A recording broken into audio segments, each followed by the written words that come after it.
saya mijitin beliau terus cerita-cerita tentang mubalek itu, beliau itu ngomong gini, Mir, mubalek itu yo nek wis diputu di anak itu baru mubalek. Apa omongannya ini? Terus saya itu mencerna itu lama sekali. Saya nggak mau tanya, tak cerna. Apa maksudnya ngomong gini? Mubalek itu kalau sudah punya anak, sudah punya cucu itu baru mubalek.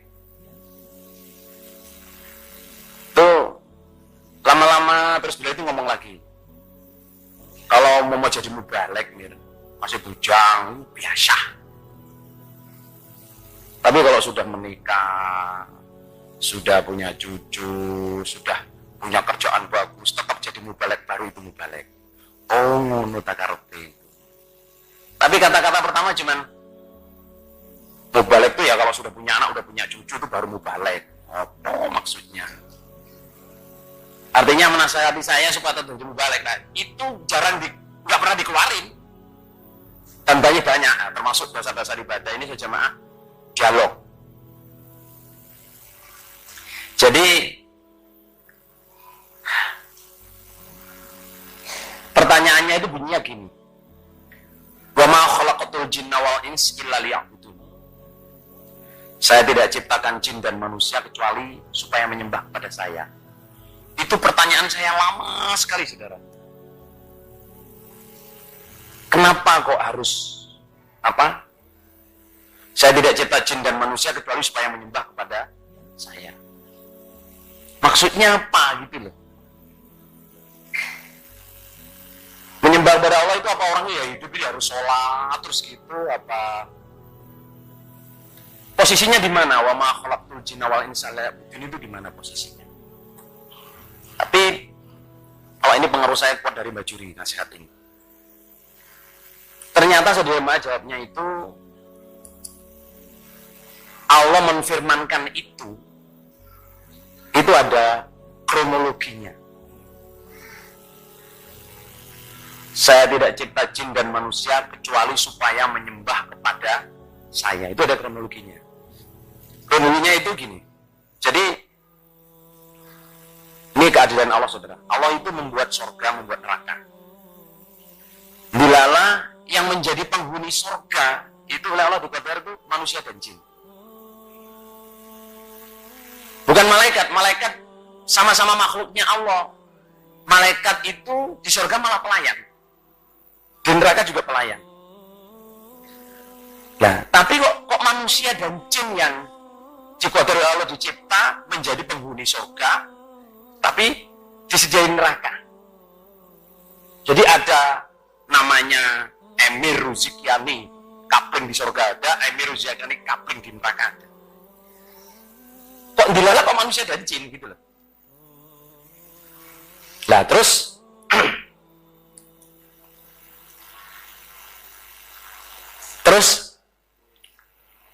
dengan keadilan Allah, karena makhluknya Allah itu billion, apa billion itu bahasa Indonesia nih? Apa? Billion itu apa? Dhuwure juta apa? Miliar. Nek dhuwure miliar, triliun. Wis pokoknya nggak terhingga lah, kita nggak bisa, hanya Allah yang tahu. Itu makhluk-makhluk itu ya. Maksudnya dengan keadilan Allah, kok ya manusia itu yang dimasukkan surga, ya jin yang dimasukkan surga, kok tidak yang lain-lain? Nah, dengan keadilan Allah itu Allah menguji, mengetes. Ujian yang terbesar saudara jemaah untuk iblis, untuk jin itu adalah ketika dia disuruh sujud kepada Nabi Adam. Ujian terbesar itu. Tetapi itu keadilan Allah.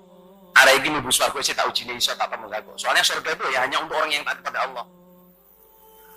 Wa idh qulna lil malaikati isjudu li Adama fasajadu illa iblis. Qala aba wastakbaru. Illa iblis aba wastakbaru wa kana minal kafirin. Saya perintahkan waktu itu para malaikat. Ini kalimat yang sebenarnya saya memerintahkan para malaikat sujud, semuanya sujud kecuali iblis.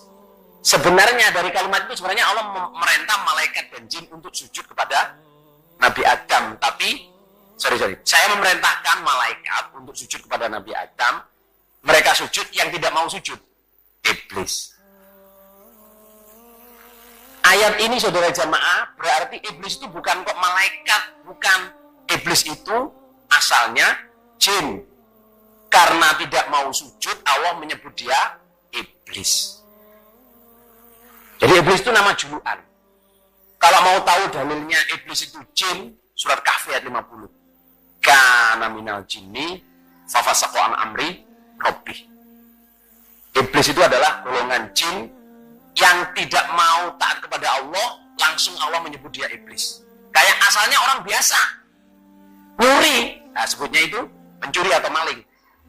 Ngambil barangnya orang sampai orang nggak kerasa, pencopet.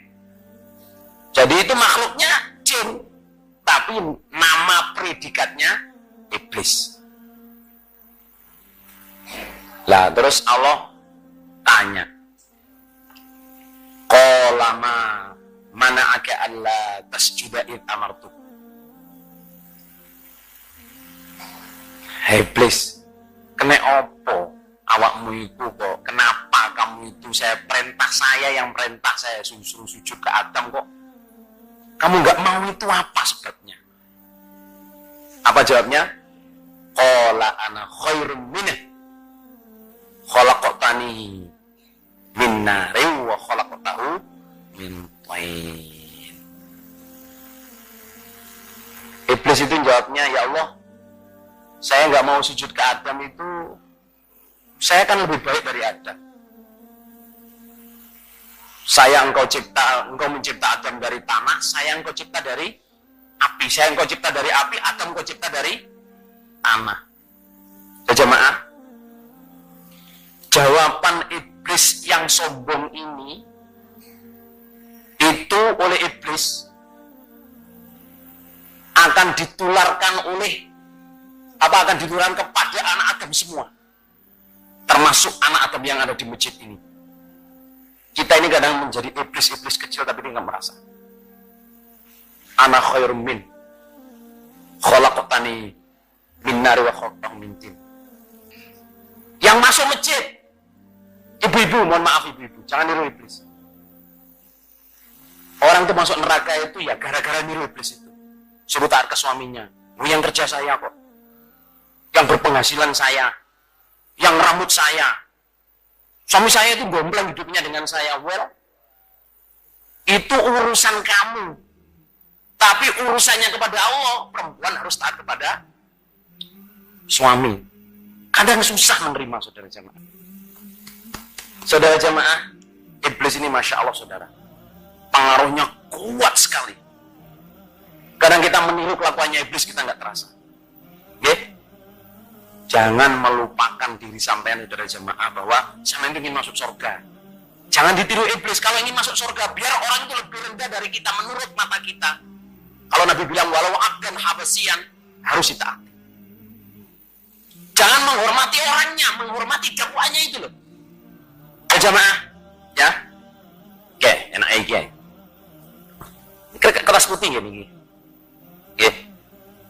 Ini sejamaah, saya pakai ini. Saya pakai gini, gak apa-apa, nggak ada apa-apanya. Tapi kertas ini saudara jemaah ditulisi Bismillahirrahmanirrahim. Wani zaman. Oke, wani enggak?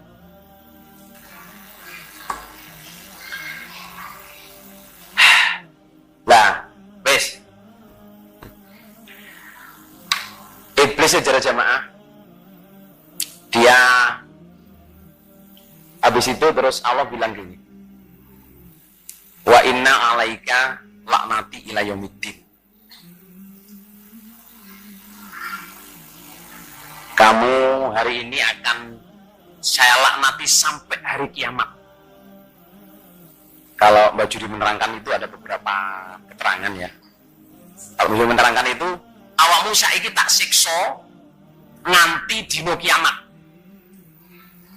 Kalau nanti di hari kiamat selesai, kamu kembali ke rumahmu. Itu beliau membandingkan itu dengan bandingannya malaikat Harut Marut itu loh. Yang dirupakan jadi manusia, tidak tahan uji, terus disiksa Allah sampai hari kiamat. Nanti hari kiamat lepas jadi malaikat lagi, tapi tidak masuk surga, ya lepas jadi tugas malaikat lagi. Tapi dia bilang, qala a'udzurbini ila yaumiddin, ila yaumi yub'atsun. Ya Allah, jangan disiksa sekarang ya Allah, nanti aja kalau sudah hari kiamat saya disiksa selama-lamanya. Qala innaka minal mundzirin. Ya wis nek ngono karepmu. Itu ceritanya iblis, saudara. Tapi anak cucunya iblis itu masih seperti jin biasa, masih punya kesempatan bisa kembali ke rumahnya. Lah manusia, saudara jamaah, diuji oleh Allah. Waktu iblis gak mau sujud, sudah diusir dari surga, tapi iblis masih bisa berkeliaran di surga, tapi bukan sebagai penghuni surga. Allah menguji manusia itu, jangan mangan buah ini. Buah ini ya jamaah-jamaah saya bilangin ya, jangan ngomongin bahwa itu buah khuldi. Yang ngomong buah khuldi itu iblis, saudara. Qala hal adulluka ala syajaratil khuldi wa mulkin la yablaa.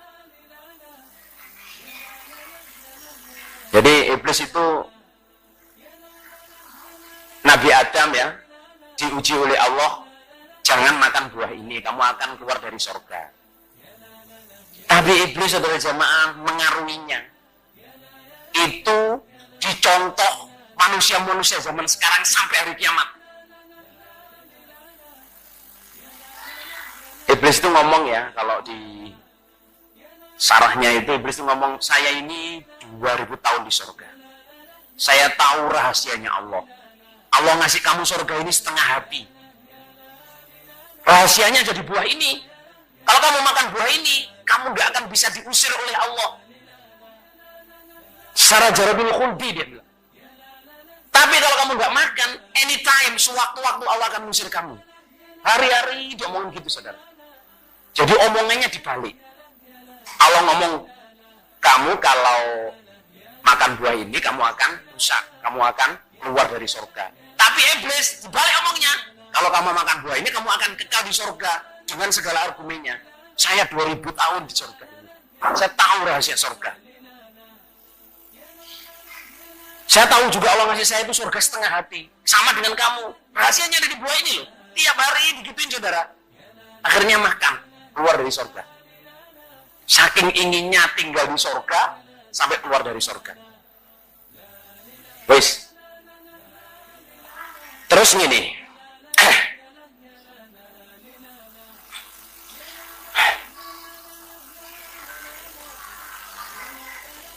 iblis, saudara jamaah, ya, pengaruhnya kepada Nabi Adam, rayuannya kepada Nabi Adam itu dipakai sampai hari ini.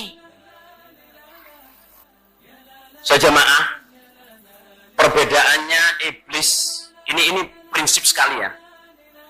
Perbedaannya iblis dengan Nabi Adam. Kalau Nabi Adam itu bunyinya fatalaqqa Adamu min rabbihi kalimatin fataba alaihi. Jadi gini loh. Kalau ngelihat ceritanya kan tragis ya. Kenapa si iblis itu kok seolah-olah skenarionya itu harus masuk neraka? Kalau Nabi Adam skenarionya harus masuk surga. Jadi jamaah, Allah itu memberi pelajaran ke kita. Ya. Iblis itu keluarnya dari surga karena kesombongan. Iblis keluarnya dari surga karena kesombongan. Qala ana khairum min. Dan Nabi Adam dan istrinya keluar dari surga itu bukan karena kesombongan, karena saking pinginnya tinggal di surga sampai berani melanggar. Makanya Allah memberi kesempatan fatalaqqa Adamu min rabbihi kalimatin fataba alaihi. Ini kita, saudara jamaah di sini, hati-hati ya. Di dalam jamaah ini kalau kita pelanggarannya itu karena kesombongan, meremehkan, itu biasanya tobatnya wangel.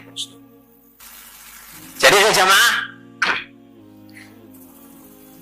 sudah tahu kan ya, jadi perbedaannya kenapa iblis kok masuk neraka dan kayak skenario-nya masuk neraka, tapi Nabi Adam kok masuk surga, pelanggarannya beda, saudara. Iblis keluar dari surga itu karena kesombongan. La yadkhulul jannah man kana fi qalbi mithqal habatin atau mithqal dzarratin min kibrin. Nggak akan bisa masuk surga orang yang di hatinya itu ada kesombongan sedikit pun. Nah itu. Nah Nabi Adam keluarnya dari surga bukan karena kesombongan, karena saking pinginnya di surga sampai melanggar. Nah ini nasihat besar dari Allah saudara jamaah. Jangan kita di dalam jamaah ini keluar jamaah gara-gara atau bledong atau bulus gara-gara kesombongan kita. Saya tahu ya, boleh nggak nyeritakan ya. Maksudnya ada salah satu jamaah yang keluar tahun 79 saudara. Itu tahun 74, 75 sampai 76 tuh ngaji dengan saya. Tapi proses ngajinya dia, ini ya diinget-inget ya, sampai dia keluar dari jamaah itu asalnya gini. Proses ngajinya itu orang belum ngaji hadis besar tuh dia udah cari sampai Ibnu Katsir dibaca sampai habis. Sama guru, salah satu gurunya Bapak Icak Mubin, Bapak Icak Mustik itu datang ke Batul Manan, mangkul Muslim, mangkul Ibnu Katsir, dibacain sampai khatam semua. Terus di kelompok setiap ngaji mesti ngentaimu balik. Terangan kayak ngono itu bukan keterangannya itu, keterangannya begini. Mau balik kayak gini kok ditugasin. Ini kalau fatwa keterangannya salah kan jangan fatwa salah, ini yang nanggung siapa? Piye, bagaimana mau nyetak balik pinter? Wong sing dikirim nang pondok itu ya, kalau sekolahnya putus, kalau di rumah nyurian, kalau nggak bisa masuk SMA favorit, baru dikirim pondok. Jadi ngirim gaplek kok kan jadi bolu saudara. Nah sementara kalau anaknya pinter, anaknya cerdas, di sekolahnya udah di dokter, jadi insinyur, jadi SH, jadi opo, terus nanya kok nggak dijadikan mubalek. Ini nanti kalau udah jadi dokter biar belani jamaah, kalau udah jadi pejabat biar belani jamaah. Saudara jamaah angkatan saya yang ngomongnya gitu-gitu itu, setelah jadi pejabat ini malah jadi rambutan terus. Dulu itu cita-citanya belani jamaah, tapi malah jadi bebani jamaah. Sambung jaluk ditekani.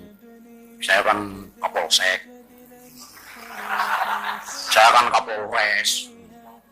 Ini kan saya pejabat, ganggu jamaah sini.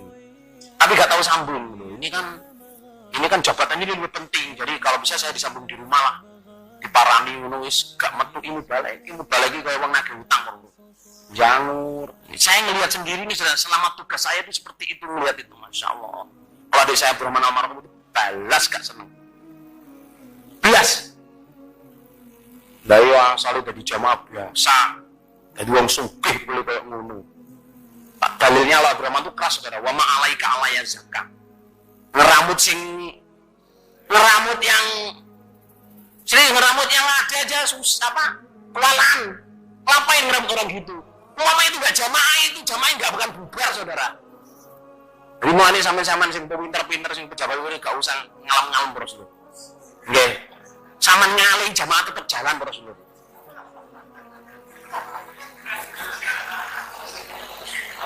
Sing pejabat-pejabat iki lho sing do jamaah rombong pejabat, rombong wong sugih, rombong kastur lho to. Nek ngomong inggih, untune Mas dudu nggih.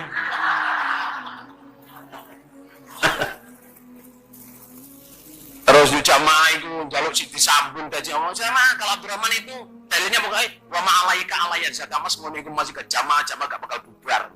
Ya tapi tetap kudu diramut wis ben diramut liyane Mas. Ngeramut jamaah sing gelem ae goblok kabeh ini gak kurang waktu Rasulullah.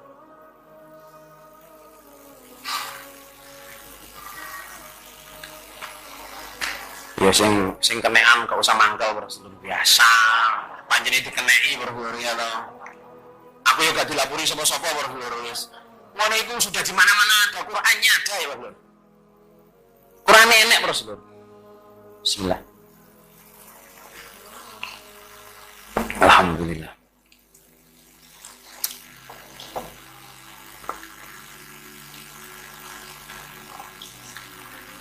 Ngomong nang ngantuk apa meratekno ya.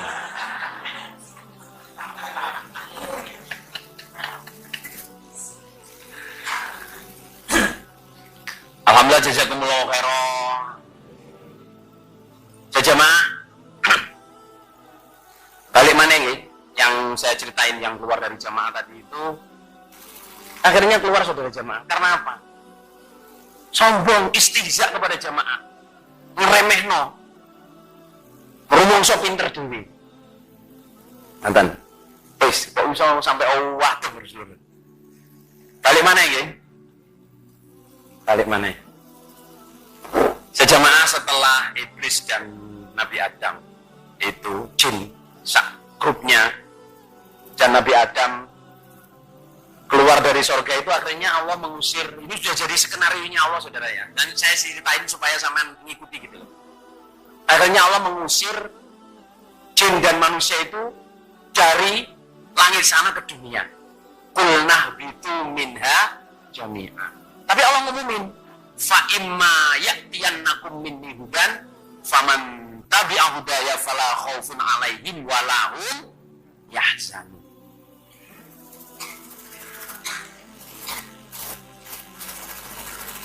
Jadi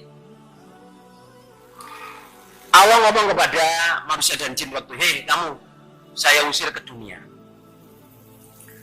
Nah nanti di dunia kalau ada petunjuk saya umumin. Itu firman Allah.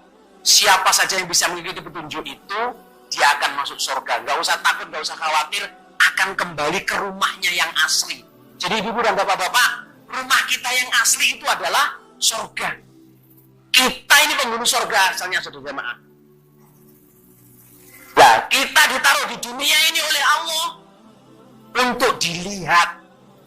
Siapa yang bisa mengikuti petunjuknya Allah, dia akan masuk surga. Liyabluwakum ayyukum ahsanu amala.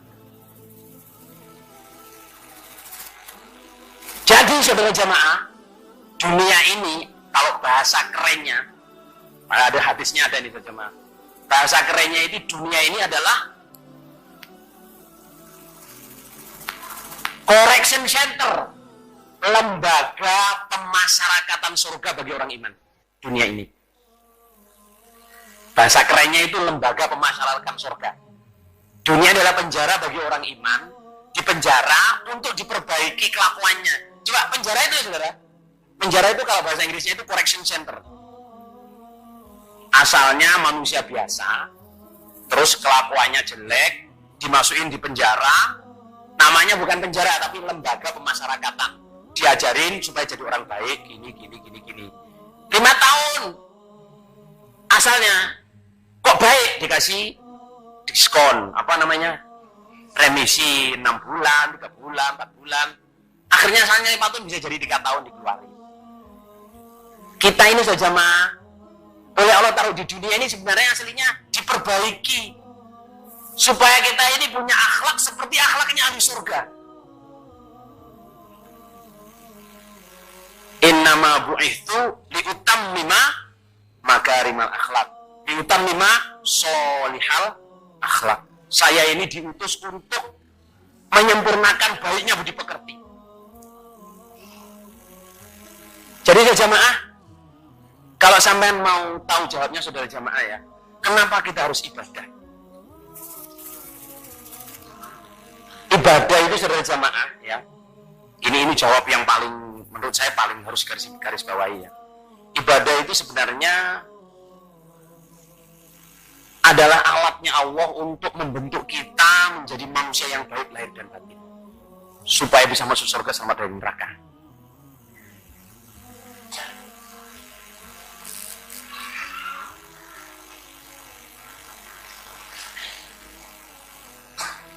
Apa yang mau, ibadah adalah alat yang dibuat oleh Allah untuk membentuk manusia ini supaya baik lahir batin sehingga pantas masuk surga. Segala aturan ibadah itu begitu. Ayo kita buktiin saudara jamaah masih punya 1,5 jam.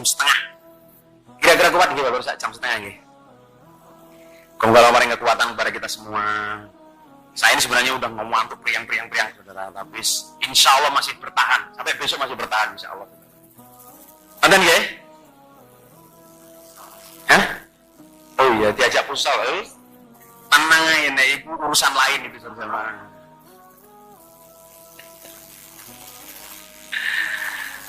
Interview, gak usah interview, apa interview? Inter Milan. Oke, terus nggih. tadi? Ibadah. Nah, kita buktiin ya, saudara maaf. Menurut mampu saya sejamaah ya, dari Mbak Juri, saudara. Manusia ini, ibadah itu, membentuk manusia itu ada 5 hal. Jadi ibadah membentuk manusia itu, baik lahir batin itu ada 5 hal. Yang pertama adalah dibentuk supaya baik dan benar angan-angannya. Angan-angan. Yang kedua, supaya baik dan benar cara berpikirnya. Yang ketiga, supaya baik dan benar hatinya. Yang keempat, supaya baik dan benar lisannya, omongannya. Yang kelima, supaya baik dan benar keadaan lahiriahnya. Jadi saudara jamaah, kemasan ibadah, mulai syahadat, sholat, zakat, puasa, haji, bersuami istri, beranak, bermantu, bercucu, aturan main yang dibuat oleh Allah itu sebenarnya kita itu supaya punya angan-angan yang baik, punya cara berpikir yang baik, baik dan benar ya, punya hati yang baik dan benar, punya lisan yang baik dan benar, terus punya apa? Keadaan jawarih, keadaan lahiriah yang baik dan benar. Itu semua poinnya ibadah ada di 5 besar ini. Angan-angan saudara ya, ini kadang ya di jamaah ini sangat jarang dibahas, tapi sekarang saya bahas. Kalau di hadis itu bunyinya kitabul amal, kitabul amal, catatan tentang angan-angan, bab kitab tentang angan-angan. Nah, kitab Bukhari sampai ada kitabnya saudara, tapi kita jarang mempelajari. Saudara jamaah, kelihatannya angan-angan. Kalau Muawiyah ngomong itu, iyyakum wal amaniyal lati tudillu ahlaha. Kamu takutlah dengan angan-angan yang bisa menyesatkan si empunya angan-angan. Kalau di Quran, iblis itu merusak anak Adam ini ya dengan angan-angan. Walau umanniyannahum, ya kan? Falau udillannahum, falayubatikunna adhanal an'am, seterusnya itu. Terus di surat Hadid, wa ghurrakumul amaniyah hatta ja'amrullah wa ghurrakum billahil ghurur. Kamu tertipu oleh angan-anganmu. Jamaah sadar enggak sadar ya, kita semua ini diperbudak oleh angan-angan. Iblis saudara jamaah yang membuat iblis itu merusak kita dari angan-angan itu contohnya begini. Saya kasih contoh. Ini contoh orang itu harus bisa mengontrol angan-angan. Seorang laki-laki melihat seorang perempuan. Laki-laki bujang lihat perempuan. Atau ya udah punya istri lihat perempuan. Perempuan itu sudah punya suami. Cantik, sopan, elegan, ke suaminya hormat, ke anaknya kasih sayang. Itu ngomong ya, Masya Allah beruntungnya suaminya. Pertamanya gitu. Perempuan kok ya baik begini, ya aktif, ke suaminya ya hormat, ya cantik, ke anaknya kasih sayang, ngomongnya sopan. Terus kepada laki-laki itu enggak apa jenenge? Kepada laki-laki lain itu loh enggak apa jenenge itu? Jelalatan, bahasa Jawa itu gak gatel menurut ya. Pokoknya itu orang tuh melihat tuh salut saudara. Terus ngomong, betapa beruntungnya laki-laki ini. Diangan-angan itu. Tapi jalan terus. Terus akhirnya, wah, betapa bahagianya saya ya kalau punya istri seperti dia.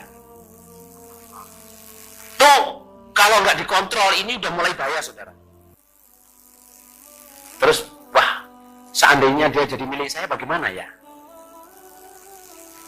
Terus gak di stop lur. Kapan bojone kelolotan sendok ta opo kecebit lawang mate ta opo ngono. Jadi akhirnya kayak siapa? Harut marut itu. Ma yufarriquna bainal mar'i wa zauji. Akhirnya belajar ilmu supaya gimana orang ini bisa pegatan. nggak bisa dengan omong ya, dengan itu, nggak bisa dengan ini, akhirnya sampai bertindak sihir, saudara. Itu asalnya orang tidak bisa mengontrol angan-angan. Jadi kita ini, saudara jemaah, hati-hati, kita ini diperbudak oleh angan-angan. Saking pengen punyanya harta, saking pengennya punya rumah, saking pengennya punya bisnis, halal haram gak peduli, dilagas saya. Asalnya apa? Angan-angan, saudara. Kita harus bisa kontrol angan-angan kita. Contoh satu lagi ya tentang angan-angan ya. Ini sampai terjadi asbabun nuzul, laki-laki dilarang menggendong anak kecil yang ibunya bukan mahramnya. Jadi di satu daerah di sana di Jawa Tengah, saudara. Beliau bilang di satu daerah di Jawa Tengah itu ada kelompok, ada mubalek. Mudah-mudahan nggak di sini orangnya ya. Ada mubalek itu yang imam kelompoknya itu sakit sampai lebih dari 3 bulan, saudara. Lah mubaleknya ini dilala orangnya Gati. Anaknya imam kelompok itu 4 apa 5 gitu. Setiap habis asar itu dicanda, dimandiin, diiniin, terus yang gede-gede diajarin ngaji. Itu saudara jamaah, istrinya imam kelompok ini. Angan-angan tuh sampai gini lah ya, Mas Mubalek ini bukan anaknya, kok ya buati, Masya Allah. Dan nih ya kalau punya suami seperti ini, jadi nggak pernah dilakukan suaminya itu sampai. Terus akhirnya, wah Mubalek ini kayaknya jatuh cinta dengan saya deh. Izin, saya ingin diceraikan dari suami saya. Maksudnya dia supaya bisa menikah sama Mubalek itu. Padahal Mubalek itu saudara jamaah saumpama itu jadi cerai saudara, belum tentu dia mau. Sopo ati rabi wong sing anake limong ngono lho. Soalnya nek rabi biasanya golek sing gak pengalaman. Gak bakal ada orang bujang mencari istri yang sudah pernah melahirkan 7 kali, yang sudah enggak kan. Tapi kalau jadi manajer apa itu biasanya ya mencari berpengalaman 10 tahun di bidang ini itulah. Itu manajer, tapi nek istri biasanya sing golek sing gak pengalaman. Nggih napa nggih? Ayo.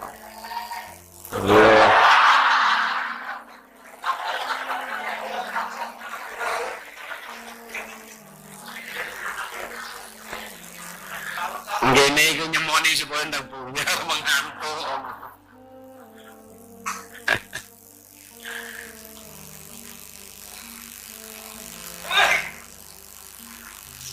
Jadi angan-angan saudara jamaah.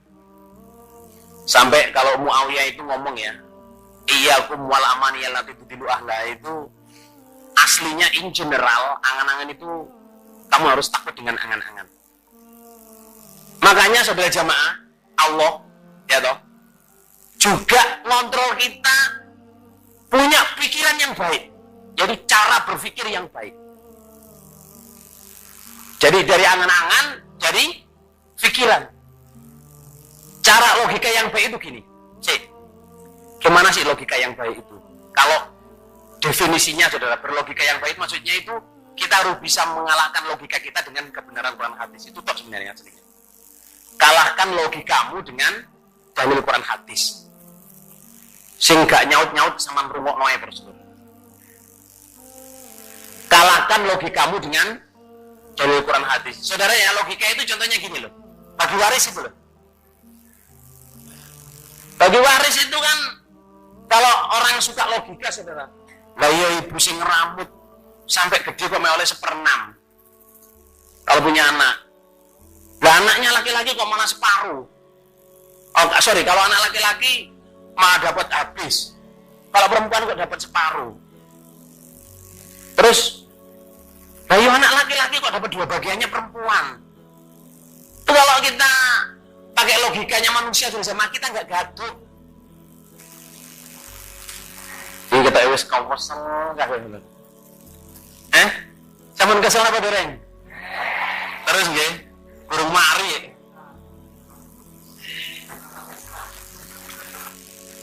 Kena logika ya lho. Sejamaah berikutnya adalah hati. Jadi kalau kita ingin masuk surga saudara jemaah harus baik angan-angannya, baik dan benar angan-angannya. baik dan benar logikanya. Nggak saya panjang-panjangin saudara, sebenarnya masih banyak sebenarnya. Sekarang itu hati saudara. Kita kalau pengen masuk surga, syarat mutlak ini hatinya harus baik. Cuman ngomong baik ini saudara jamaah, saya sudah mempelajari lama. Belajar dan saya sujudin, saya doain sejak saya SMP saudara. Saya sampai tangan gini loh, saya hitung gini. Ya Allah, berilah saya ini hati yang bersih, hati yang takwa, hati yang khusyuk, hati yang tawadu, hati yang tawakal kepadamu, hati yang pasrah, hati yang selalu syukur pada nikmatmu, hati yang ridho terhadap hukum-hukummu, sabar terhadap cobaan-cobaanmu. Berilah saya jalan keluar yang baik dan barokah. Ya Allah, berilah saya ini hati yang selalu husnudon billah, hati yang pemaaf, hati yang bisa menerima keadaan-keadaan, bisa menerima kekurangan-kekurangan orang, bisa memaafkan. Saya doain sampai kayak gini saudara, itu saya maksimum 35. Padahal definisi hati ini sampai 100. Nah kita kadang-kadang mengabaikan ilmunya hati. Padahal Nabi bilang, hadisnya Abdullah bin Mas'ud, ala inna fil jasadi mudghatan idza solahal jasadu kulluh wa idza fasadal jasadu kulluh ala wahyal qalb. Hadisnya Abdullah bin Mas'ud. Ingatlah, di hati, di dalam badan ini ada segumpal darah. Kalau baik semua. Kalau buruk semua. Itu adalah hati. Saya berjamaah ya, hati ini karena saya mangkul sudah lama dari Bajuri tahun 76, 77 itu. Saya itu, yang saya konsentrasikan itu saya punya hati yang baik. Maksudnya doa bahkan pernah dulu Generus 91 itu saya mangkulin doa, tahu ya, doa hati itu. Ya Allah, berilah saya ini hati yang baik, hati yang bersih, hati yang takwa, hati yang khusyuk, hati yang tawadu, hati yang hadap asor, hati yang pasrah sembelih pada musuh terhadap nikmatmu, sabar terhadap cobaan-mu, bisa menerima hukum-hukummu. Karena Allah bilang apa? Malam yardu ala qalbi walam yasbir ala balai walam yashkur ala namai fal yakhruj bainas samai wal ardh wal yatu korban siwai. Itu kadang kita cuma dalil gitu ya, tapi gak ditungani Rasulullah. Saya doa saudara, yang jadi nasihat itu jadi doa saya mangkulin ini jadi nasihat 5 bab. Ya saya doa, ya Allah bila saya ini bisa tetap mengerti, ngaji Quran hadis, mengamalkan Quran hadis, membela Quran hadis, sambung jamaah saya dan keluarga saya biasanya. Ada 4 tali keimanan, ya Allah bila saya ini bisa selalu doa, menjaga keimanan, takdim, bisa selalu syukur, ya Allah bisa sungguh-sungguh dengan Allah Rasulullah. Urusan hati ini ya harus kita pelajari, karena hati itu ya, Masya Allah, hati itu kalau para imam besar ya, Imam Syafi'i, Imam Hambali, Imam Hanafi itu mengatakan bahrun la sahilalah. Mempelajari ilmunya hati itu sama dengan mempelajari lautan yang tidak tahu tepinya, tidak tahu dalamnya. Seluas samudra yang tidak bertepi. Lah, kita poinnya harus punya hati yang baik, hati yang bersih, hati yang pasrah, hati yang tawakal, hati yang pemaaf, hati yang tidak pendendam. Oke? Dipelajari ilmu ini, terus didongani, dipraktekno. Rabbi auzi'ni an ashkura ni'mataka allati an'amta 'alayya wa 'ala walidayya wa seterusnya. Rentekan saya ini ya Allah bisa syukur kepadamu. Itu kerjaannya hati saudara. Asalnya dari sini. Terus juga belajar ya dari jamaah. Ini saya tulis dalam Generus Cabirawit Kediri waktu saya diperintah Bapak Imam tahun 2008 itu. Saya tulis, kita juga harus belajar mengetahui apa sih hati yang buruk itu. Yang paling top saudara, hati yang buruk itu adalah meragukan kebenaran. Yang paling atas. Jadi orang munafik itu di hati saudara, permainan hati itu. Badannya di jamaah, tapi hatinya di luar jamaah, itu orang munafik. Hati-hati saudara jamaah ya, kita jangan sampai fisik kita di jamaah tapi hati kita di luar jamaah, itu munafik itu. Selalu pendendam, gak syukur, gak bisa minta maaf, gak bisa menerima kesalahan orang. Ya toh? hati yang wangkot, yang kasar, yang keras. Hatinya orang munafik semua itu. Jangankan benar saudara, salah aja nggak mau minta maaf, itu orang munafik. Tapi kalau orang iman, jangankan salah, benar aja berani minta maaf, itu orang iman. Para sahabat saudara jamaah takut sekali dengan kemunafikan. Saya menjumpai lebih dari 30 sahabat di dalam hadis Bukhari diterangkan. Saya lebih menjumpai dari 30 sahabat yang paling solid. Mereka itu selalu takut kepada kemunafikan. Karena apa? Wala ya'manahu illa munafiqun. Gak ada orang yang merasa aman dari sifat munafik kecuali orang munafik yang asli. Tapi kalau orang iman, orang jamaah selalu takut sifat munafik itu. Tapi orang munafik gak pernah takut dia sifat jadi munafik. Munafik itu adanya di hati saudara. Meragukan kebenaran, gak bisa terima dengan jamaah, gak bisa minta maaf, dimintain maaf gengsi, gak mau tobat, gak mau. Semua di sini. Nah itu. Nah iblis itu kesombongan asalnya dari hati. Qala ana khairum minhu. Wis lu atine koyo ngono diomongno pisan saudara. Nah itu. Kalau ingin masuk surga sudah jamaah harus apa? Yang pertama, angan-angannya baik dan benar. Yang kedua apa? Cara berpikirnya yang baik dan benar. Yang ketiga, harus mempunyai hati yang baik dan benar. Yang keempat, saudara jamaah harus punya lisan yang baik dan benar. Ini juga saudara ya, di Quran itu Allah mengatakan surat Al-Isra itu wa qul li ibadi yaqulu allati hiya ahsan innasyaitona yanzaw bainahum innasyaitona kana lil insani aduwwan mubina. Katakan Muhammad kepada hamba-hambaku, ini berarti orang iman, supaya ngomong yang baik. Ini soalnya apa? Setan itu mengganggu yang zahu bainahum. Inna syaitona kana lil insani aduwwan mubina. Saudara ya, belajar ngomong baik itu ada pelajarannya.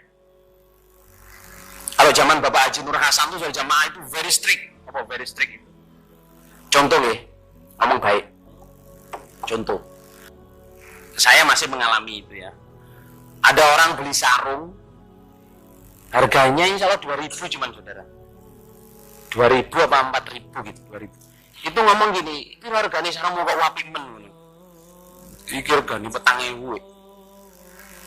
Langsung ngomong, wah kamu keblondrok. Nah kamu itu, apa keblondrok itu apa?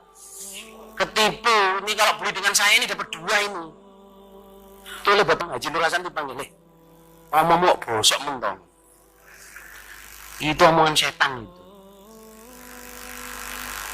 Sejamaah kalau ngomong, jadi ngomong gak usah ngono bro. Kalau udah bilang tadi kan udah bilang itu sarung kok baik harganya berapa? Dia bilang 4.000. Ya wes alhamdulillah kok baik sekali ya. 4.000 tapi baik. Matan bro seluruh. Aja kok wah keblondrok ketipu.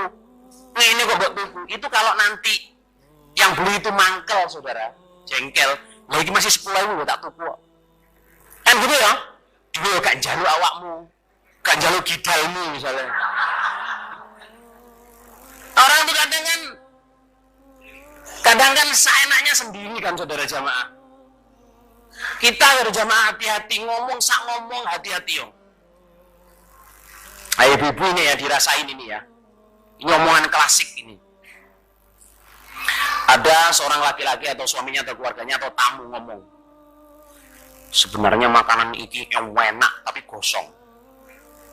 Sebenarnya makanan ini enak tapi gosong. Tapi dipangan aja bro. Tapi ngomong jangan ini pangan enak tapi gosong, tapi jadi pangan aja. Terus coba dibalik saudara. Sebenarnya makanan ini gosong tapi enak. Mana yang enak dari 2 itu saudara? Yang enak yang mana? Yang depan apa yang belakang ini? Yang belakang. Sebenarnya makanan ini enak tapi gosong. Satunya sebenarnya makanan ini gosong tapi enak. Itu ibu-ibu saudara kalau dengar yang kedua ini saudara aja mau. Iya tadi saya itu kebelet kencing, saya tinggal kencing. Oh iya tadi hujan. Artinya asli ini bunga bro seluruh. Gosong ini enak kayak ngono banyak gak gosong lho. Padahal sing kene sing seneng gosong-gosong ini lho. Apa? Soalnya kalau ngomong yang pertama saudara, sebenarnya makanan ini gosong, enak tapi gosong. Itu yang mas saya jengkel. Bolak-balik protes, ini makanannya enak tapi gosong. Gosong-gosong kok batuk kayak ngono. Jengkel dia. Ini protes saya tapi dipangan aja belum. Jadi itu harus hati-hati. Jos, kudu hati-hati ngomong. Kudu kancane lho. Loh, kamu boleh lewang ini, kamu boleh kuru ini. Kamu boleh tak tuwek ini iki. Apa ngomong ini terus? Why do you say that one, man? For what? What do you gain? Ngapain kamu ngomong gitu? Apa yang kamu dapetin dengan ngomong gitu? Mau ketemu temannya, Assalamualaikum, wah alhamdulillah ketemu lagi ya, sehat, baik.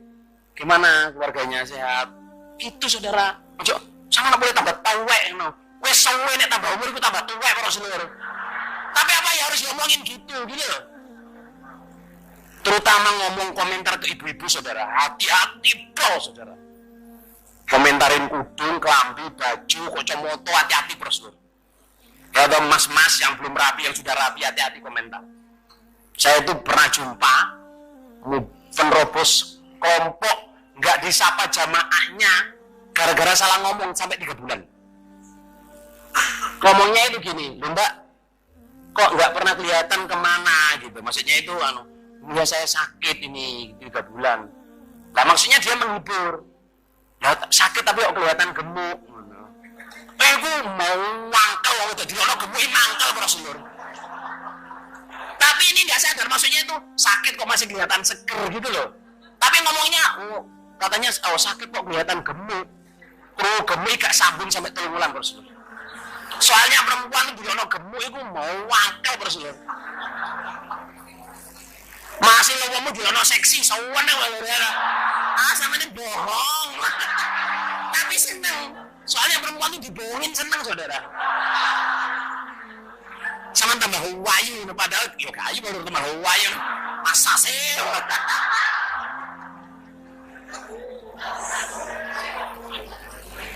Komentar perempuan tentang baju kudung, hati-hati Rasulullah. Saya sudah punya anak, sudah punya istri. Istri saya itu kalau mau keluar, anak saya ini ada perawannya sama. Kalau mau keluarnya sambung nih, bukan pesta sambung. Itu yang dikeluarin kudung itu jajar-jajar itu ya. Sret, cocok no rambine dhisik. Sret, cocok no roke lah lur. Kalau istri saya tanya, pantas bang? Pantas, bener tahu. Ada ngomong apa lur? Sesuai. Wong gak kambing ae pantas lah.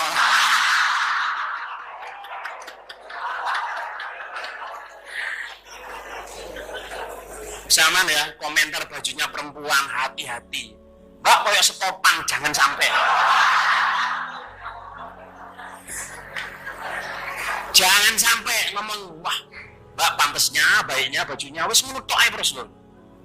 Masih wis kudune wis menceng, roke menceng, sama ngomong pantas ngono terus lho. Soalnya apa? Perempuan diduduin seneng lho. Mau keluar tuh mikirnya ya, sepatunya, tasnya, bajunya, jam tangannya, cincinnya itu harus pas itu saudara. Sing duwe, sing duwe sepatu betul balor. Tapi umumnya pada duwe kabeh Rasulullah.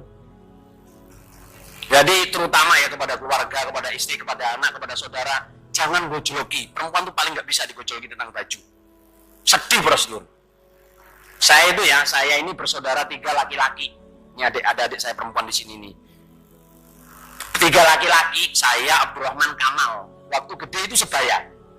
Baju saya dipakai Abdurrahman, baju Abdurrahman pakai Kamal, baju Kamal saya pakai. Emak itu kalau beliin itu seragam. Kuning kayak kuning kabeh, kaosnya abang kabeh. Kita nggak pernah protes. Terus si Uli ini sama Mbak Yunya yang di Malaysia itu jamaah kalau dibeliin baju mesti protes. Kalau nggak sama, kok itu lebih baik. Kalau sama kok sama sih kayak yatim. Astagfirullah. Kecil dulu nggak tahu ingat apa enggak ini. Terus saya itu protes, mak, ya beliin yang itu sebuah rawat tuh iki angel. Awakmu yang begitu kok harus gak tahu protes. Soalnya kita ya melanang gak mikir terus pokoknya dikasih kaos gawe ngono ya lho. Kalau perempuan lain dikasih kaos yo ditulok dhisik. Duwe roke apa gak? Duwe kudunge apa gak lho. Tapi setelah saya kenal dengan perempuan, saya ngomong ke mak, ternyata laki-laki sama perempuan itu beda, mak. Wis seru aku jane.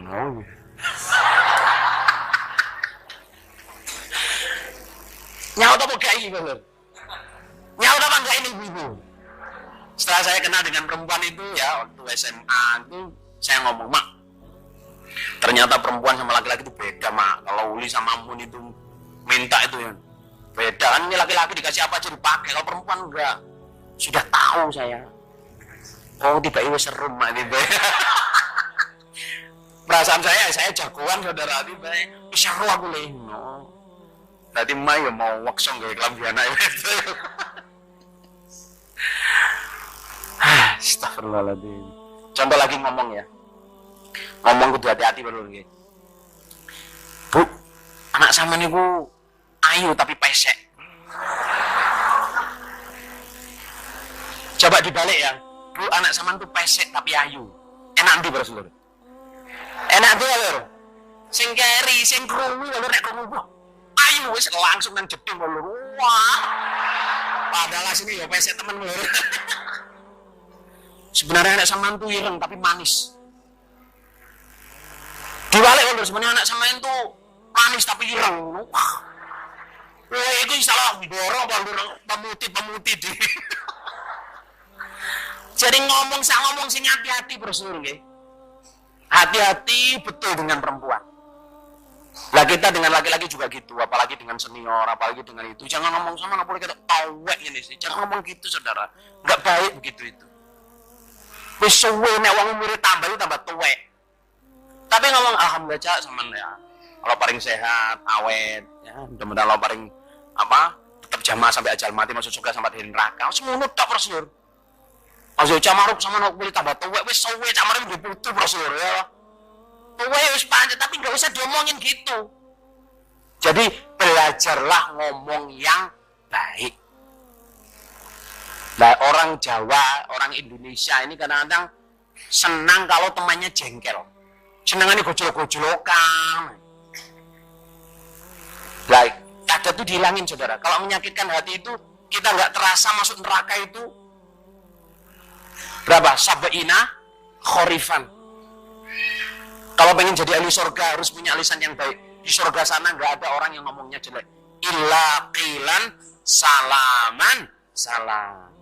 La yasma'una fiha lagwa wala ta'thima illa qilan salama salama. Wa naiza'na ma fi qulubihim min ghil. Di surga sana tuh nggak ada orang yang hatinya buruk. Karena apa? Hatinya sudah dibersihkan oleh Allah. Di dunia ini sudah latihan hatinya bersih.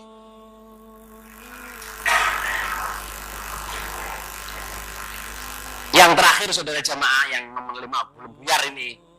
Yang terakhir itu adalah keadaan lahiriah. Jamaah ini ya, kalau kita pengen masuk surga, saudara jamaah, keadaan lahiriah ini juga diatur oleh Allah. Duwe rambut yo rambutan, duwe kuku yo rambutan, nek klambian yo klambian sing apik. Ahsinu libasakum wa rihalakum fa innakum tatufuna bainakum. Perbaikilah bajumu, maksudnya pakailah baju itu yang baik. Saumpama enggak punya buai, saudara jamaah, sederhana tapi bersih. Oskan fihi min wa tajammulan fi faqah. Kalau kaya raya ya sedengan, kalau tidak punya jangan dipamerkan ketidakpunyaannya. Berhiaslah meskipun kamu tidak punya. Itu caranya orang iman. Jawarih itu, saudara jamaah, keadaan lahiriah ini penting. Penting, saudara. Kalau batas minimumnya laki-laki itu auratnya udel sampai lutut, bawah lutut. Kalau perempuan semuanya harus ditutup. Itu juga diatur oleh Allah. Gimana Bang? Nah, kalau bisa dalam keadaan suci terus. Bajunya suci, badannya suci, dan suci dari hadas kalau bisa. Lihat itu kerjaannya Bilal. Bilal itu protes oleh Nabi. Bilal, saya ini setiap masuk surga, mesti kamu di depan saya. Apa? Suara serampat sandalmu. Sebenarnya yang kamu lakuin ini apa sih? Apa Bilal jawab? Saya nggak ngapain apa-apa sih Nabi. Maksudnya saya nggak merasa ngelakuin apa-apa, cuman saya tuh setiap kali batal itu saya selalu wudu. Terus setiap kali saya wudu saya selalu sholat 2 rakaat. Setiap saya adzan saya selalu sholat 2 rakaat. Keistimewaan menjaga kesucian lahir batin, suci dari hadas dan suci dari najis, saudara jamaah, surganya di depan Nabi. Lah, terus saudara jamaah ya, balik tentang ini basicnya ibadah ya. Ibadah itu ngatur 5 ini, saudara. Kalau mau komplitnya 5 hal ini, saudara jamaah, ada di mana? Di sholat. Contoh, ini contoh konkret ya, contoh konkret. Sholat ini, saudara jamaah, Allah membuat sehari semalam 17 rakaat. Itu adalah sholat itu kalau secara ini ngomongin tentang poinnya mana desi ibadah ya, bukan. Sholat itu saudara jemaah ngelatih kita supaya baik lahir batin. Angan-angannya fokus di dalam sholat, pikirannya fokus dalam bacaan sholat, di dalam sholat. Lisannya, ngomongnya, ucapannya sholat.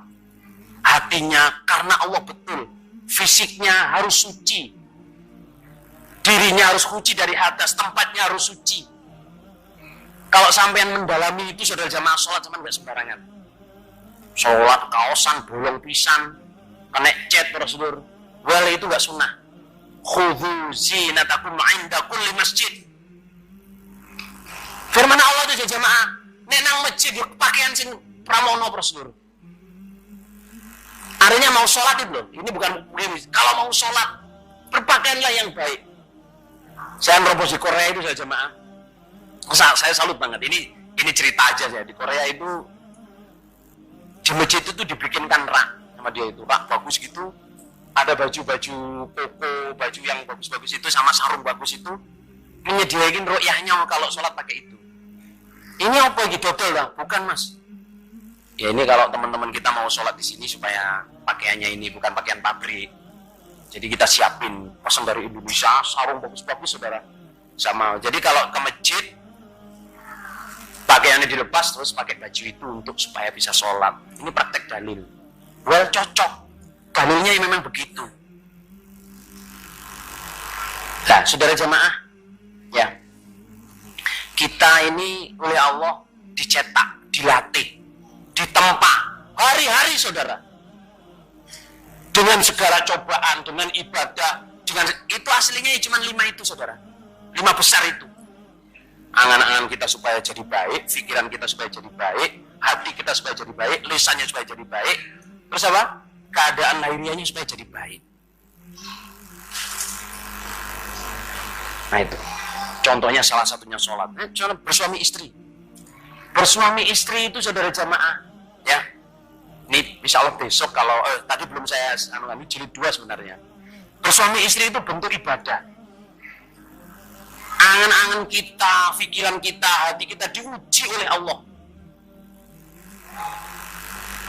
Bisa nggak berangan-angan bahwa istri saya ini ya sudah, ini istri saya ini orang yang dikotori oleh Allah jadi saya, apa jadi istri saya. Terus selalu mikir, selalu mengangan, terus berpikiran yang baik. Istri saya ini adalah hasil doa saya meskipun bukan cinta saya. Ya seperti saya mungkin siang tadi saudara jemaah, kadang kita itu menikah kepada orang yang apa? Bukan cinta kita, yus moro-moro rapi yang dilalai sing dilamariku tadi keterima, padahal keterima lo kaget, lo kok diterima sih? Akhirnya jadi istrinya wes. Jadi hubungan suami istri itu saja jamaah, hati kita harus bisa terima ini istri saya atau suami saya. Bisa syukur, omongnya yang baik. Saudara ya, kadang omongan ini ya, ada salah satu imam Masjidil Haram itu mengkhutbahkan begini.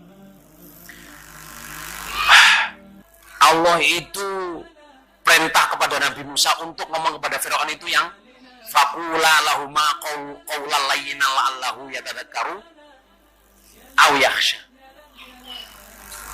Kamu berdua Musa dan Harun ngomonglah kepada Firaun dengan ucapan yang enak, layinan, barangkali dia mau ingat dan takut. Ayat ini saudara jamaah, kalau dibandingkan dengan kita, ya bapak-bapak ini, mohon maaf ya bapak-bapak, ibu-ibu juga ya. Bapak-bapak ya, Bapak-bapak ini lebih baik mana? Bapak-bapak dengan Nabi Musa dan Nabi Harun. Halo, jawabnya apa? Lebih pol siapa? Nabi Musa dan Harun. Terus ngomong ke istrinya. Tingkatnya enggak setinggi, bukan, sampean tingkatnya enggak setinggi Nabi Musa dan Harun. Terus ngomong ke istrinya dengan kata-kata kasar, mengolok. Apakah istri sampean itu sedurhaka Fir'aun, saudara jamaah? Si sampean itu perempuan iman, perempuan jamaah yang usaha untuk bisa taat ke suaminya, ngeramut anaknya, masak sak bisanya. Well, kalau ngomong yang enak. Karena apa? Siapa sih yang lebih durhaka daripada Fir'aun? Fir'aun itu lebih durhaka. Perempuan-perempuan ini nggak seperti Fir'aun, saudara. Mestinya kita bisa ngomong, kita tidak setinggi Nabi Musa. Kita di bawah jauh dengan Nabi Musa. Pokoknya mestinya lebih lembut kepada istrinya. Dan istri kita itu tidak sedurhaka siapa? Fir'aun. Kok ngomong istri yang enak, dek. Assalamualaikum. Ya toh? Darling, diajeng misalnya. Enak sih kalau diajeng loh, dan memedek kalau gitu. Nek darling, mau taruh railing. Diajeng, apa jengkang-jengking, apa jengkirut, apa. Ya dek, ngomongnya yang lembut. Gimana dek? Alhamdulillah, assalamualaikum. Gimana anak-anak? Telepon, hei, kamu ini lawangnya gak tutup tuh. Anak ngomong lebih dusi dah. Gue cewek ini. Ngomong habis bucirin nyawan, tak nyentak malu. Assalamualaikum. Apa kabar sayang? Alhamdulillah baik mas. Gimana anak-anak? Si merungoknya ya, dia bersaudara. Enggak apa-apa ya. Ibu-ibu mau ditelepon bucirin ini seneng nama badan. Assalamualaikum sayang, apa kabar? Oh baik, gimana anak-anak? Sudah makan apa belum? Bagaimana? Dek, anaknya apa? Masih buat dusi? Ayo, buat bati apa? Istrinya dokter apa guru? Saya sering dengar orang jamaah telepon ke istrinya gitu saja mah. Kamu telepon siapa?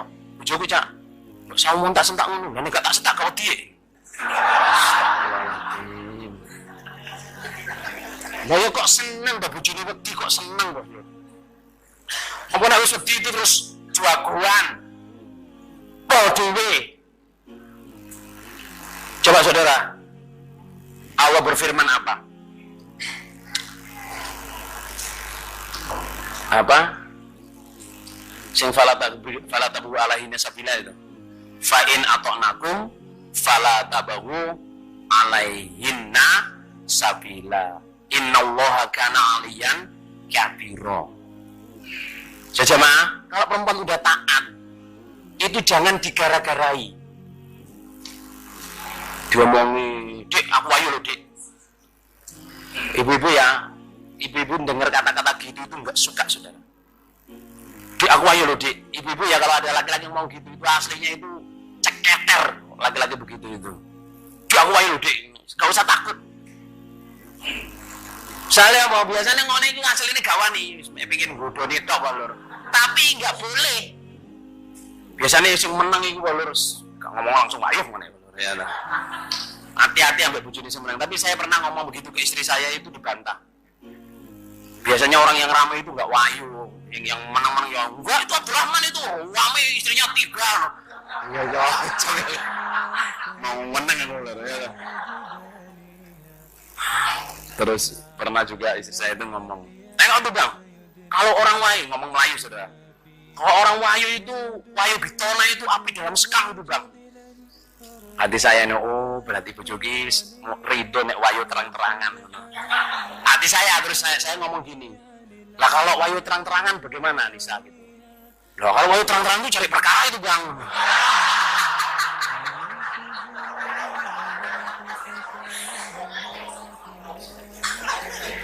Oh, tiba mau itu ya pancet ae.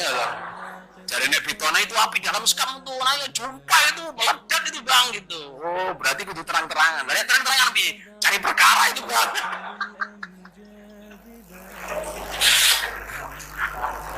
Astagfirullahaladzim. Oke, jamaah. Ya, penjelasan tentang sholat ya, sholat yang 5 hal tadi ya. Ada dalil ya, sholat dan semua ibadah. Ada dalil kan yang bunyinya gini itu ya. Idza ahsanal islamu, idza ahsanal mar'u islamahu fa apa? Kutibat lahu hasanatun Fakulu hasanatin tudhafu lahu bi asyram salihah ila sab'ati mi'ati difin ila masyaallah. Ya toh? Terus jadi gini loh. Di Kitabul Adillah itu. Kalau seseorang sudah memperbaiki Islamnya, setiap melakukan kebaikan itu dilipatkan antara 10 sampai 700 sampai Masya Allah. Artinya itu 10 itu saudara jamaah mutlak. Jadi setiap kita, kalau kita udah mengerjakan kebaikan, kita udah Islamnya udah betul, maksudnya kita udah Islam betul ini, setiap kebaikan yang kita kerjakan minimum oleh Allah akan dilipatkan 10 minimum sampai 700. Ini range, bisa menjadi 11, bisa menjadi 12, bisa menjadi 300, bisa menjadi 700. Setelah sampean mampu dasar-dasar ibadah ini saja jamaah ya. Orang sholat ya, orang sholat sama-sama sholat saudara. 3 orang sholat ya karena Allah, ya betul-betul sesuai. Itu 3 orang ini nggak mungkin pahalanya sama. Mungkin satunya ya dapat cuma 10, satunya dapat 15, satunya sampai 700. Karena apa saudara jamaah? Karena intensitas 5 hal itu di dalam sholat itu. Bisa nggak angan-angannya di situ, bisa nggak hatinya di situ, bisa nggak mulutnya di situ, bisa nggak physically di situ. Kekhusuannya itu loh jamaah. Sholatnya podo, ya rakaat, tapi pahalanya beda. Makanya Allah berfirman tuh, yarfa'illahu alladhina amanu minkum waladhina utul ilma darajat. Tapi memang derajatnya beda saudara. Karena apa? Keilmuannya ada. Gitu. Terus dan dia konsentrate, dan dia meniati segala ibadah ini saudara jamaah. Bersuami istri, satunya pahalanya banyak, satunya nggak ada pahalanya, bahkan dosa tok. Karena apa? Suaminya bisa kasih sayang, bisa bijaksana, bisa nasihat, istri-istrinya bisa taat, bisa hormat. Lepas dia senang nggak senang, ini suami saya. Beda dengan sing siji ora bojoku wis gapleki, sing wedok ngono bojoku yang gapleki.